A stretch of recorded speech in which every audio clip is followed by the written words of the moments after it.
baru kita percaya kebesaran Tuhan.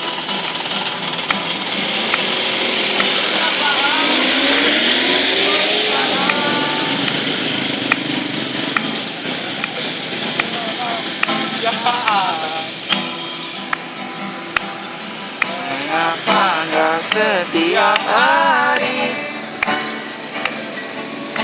Berjuang seperti ini.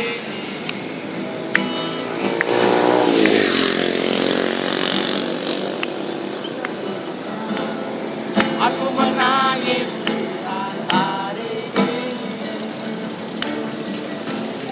tapi tersenyum tatap masa depan.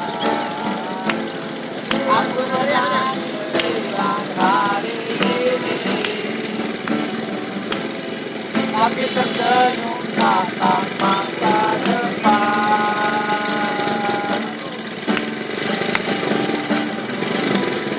Kenapa harus tunggu bencana? Baru kita percaya kebesaran Tuhan. Kenapa harus tunggu bencana?